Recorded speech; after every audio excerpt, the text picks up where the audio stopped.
প্রিয় দর্শক, আজকের পর্বে আলোচনা করব ব্রহ্ম মুহূর্ত কোন সময়কে বলা হয় এবং এই ব্রহ্ম মুহূর্তকে কেন শুভ বলে মনে করা হয় ও এর সাথে জেনে নেব ব্রহ্ম মুহূর্তে ঘুম ভাঙার আসল রহস্যই বা কী, এই সময়ে আমাদের কি করা উচিত। তো চলুন ভিডিওটি শেষ পর্যন্ত দেখতে থাকুন।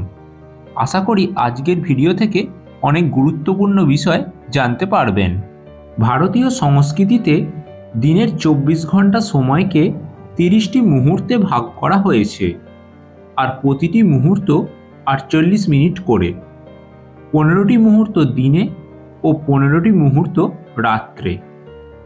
ব্রহ্ম মুহূর্ত রাত্রের 14তম মুহূর্ত, অর্থাৎ সূর্যোদয় হবার ঠিক 1 ঘন্টা 36 মিনিট পূর্বে এই ব্রহ্ম মুহূর্ত শুরু হয়ে থাকে, আর এটি পরবর্তী 48 মিনিট পর্যন্ত চলতে থাকে। যেহেতু সূর্যোদয় প্রতিদিন আলাদা আলাদা সময় হয়ে থাকে প্রকৃতির ঋতু পরিবর্তন অনুযায়ী, তাই ব্রহ্ম মুহূর্তও আলাদা আলাদা সময় হয়ে থাকে প্রতিদিন। সাধারণত এই ব্রহ্ম মুহূর্ত কালভেদে ভোর 3টে থেকে 5টার মধ্যেই হয়ে থাকে। এই সময় সমস্ত পশু পাখি জেগে ওঠে, তাদের মহা কলরবে কমলের ফুলও ফুটে ওঠে, অর্থাৎ প্রকৃতিও এই ব্রহ্ম মুহূর্তে জেগে যায়। প্রকৃতিও বলে থাকে আপনিও এই সময় উঠে পড়ুন এবং দিনের কাজে লেগে পড়ুন।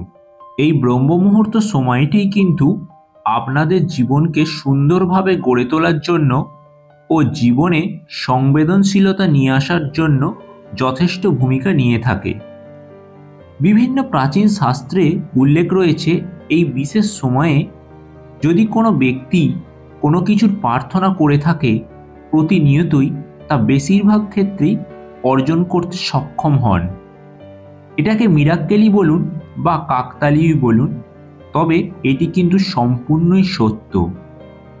এ কারণে দেখবেন বিভিন্ন ধর্মের ক্ষেত্রে প্রার্থনা এই সময়ই করা হয়ে থাকে, কারণ এই ব্রহ্ম মুহূর্ত সময়ে প্রকৃতি সম্পূর্ণই শান্ত থাকে, চারিপাশ শুদ্ধ থাকে।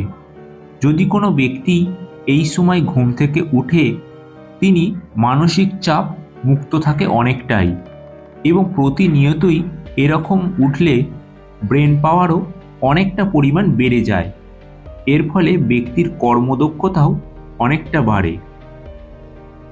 International journal of yoga alliance science অনুযায়ী ব্রহ্ম মুহূর্ত সময়ে বাতাবরণে অক্সিজেনের পরিমাণও বেশি থাকে, তাই এই সময় উঠে বাইরের পরিবেশে বসলে শুদ্ধ অক্সিজেন খুব সহজেই আমাদের শরীরে গিয়ে হিমোগ্লোবিনের সাথে মিশে অক্সি হিমোগ্লোবিন তৈরি করে, যার ফলে শরীরে রোগ প্রতিরোধ ক্ষমতাও বাড়ে, রক্তে পিএইচের মাত্রাও নিয়ন্ত্রিত থাকে।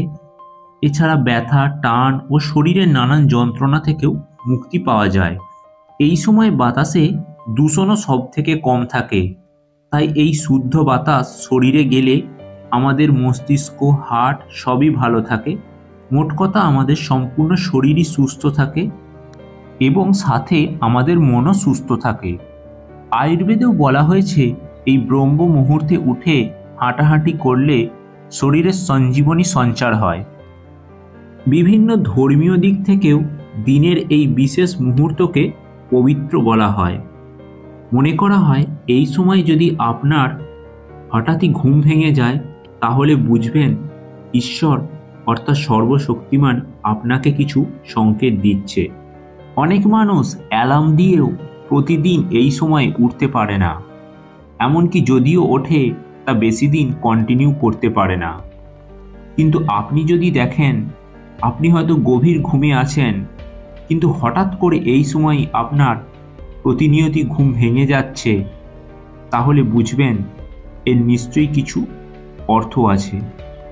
কোনো কিছুই বিনা কারণে হয় না। আমরা রাতে যে স্বপ্ন দেখি তারও একটা মানে থাকে। এই কোন স্বপ্ন কি দেখলে কি হয় তা নিয়ে অলরেডি একটি ভিডিও দেওয়া আছে চ্যানেলে, চাইলে আপনারা দেখে নিতে পারেন। তা যদি আপনাদের এই ভোরবেলা অর্থাৎ ব্রহ্ম মুহূর্তে ঘুম ভেঙে যায়, তাহলে আর আপনারা ঘুমাবেন না। উঠে চোখে মুখে জল দিয়ে মন শান্ত করে ধ্যান বা প্রার্থনা করবেন। যে ভগবানকে আপনি মানেন তার কাছে প্রার্থনা করুন। আপনারা আপনার মাতা পিতা বা গুরুর কথা চিন্তা করুন। যে বিষয়টি আপনি মনে প্রাণে চাইছেন তা পরম শক্তির কাছে নিবেদন করুন। এই প্রক্রিয়াটি বেশ কয়েকদিন ধরেই যদি প্রতিনিয়ত করতে থাকেন, আপনিও এর সুফল বুঝতে পারবেন। যদি এই ব্রহ্ম মুহূর্তে আপনার প্রতিনিয়তই ঘুম ভাঙে, তাহলে বুঝবেন ঈশ্বর আপনাকে সংকেত দিচ্ছে জীবনটাকে নতুনভাবে গড়ে তোলার জন্য, সুখ স্বাচ্ছন্দ্যে ভরিয়ে তোলার জন্য, জীবনে পরিবর্তন আনার জন্য। ঈশ্বর আপনাকে সুযোগ দিচ্ছে আধ্যাত্মিকতায় মনোনিবেশ করে নিজের সমস্ত সমস্যার সমাধান করতে, আপনার মনোকামনা পূর্ণ করতে। তাই আপনারাও এই ব্রহ্ম মুহূর্ত সময়ে উঠে শাস্ত্রপাঠ করতে পারেন, ধ্যান করতে পারেন, এমনকি আপনার কাজের সাথে জড়িত এমন কোনো কিছু তাও পাঠ করতে পারেন এবং এই সময়ে সারাদিনে কি করবেন তার একটা পরিকল্পনাও করে নিতে পারেন। এমনকি ভবিষ্যতে কিভাবে এগোবেন তারও একটি সুপরিকল্পনা করতে পারেন। আর পিছনে কতটা কাজ সম্পূর্ণ করলেন সেটাও একটু বিশ্লেষণ করে নিতে পারেন এই সময়ের মধ্যে। কারণ এই সময় প্রকৃতি পুরো শান্ত থাকে, আপনার চিন্তা ভাবনাগুলো প্রখরভাবে এই সময়ই কাজ করবে। তো প্রিয় দর্শক, আপনারা প্রতিনিয়তই এই ব্রহ্ম মুহূর্তে উঠুন এবং এই সময়টিকে জীবনে কাজে লাগান।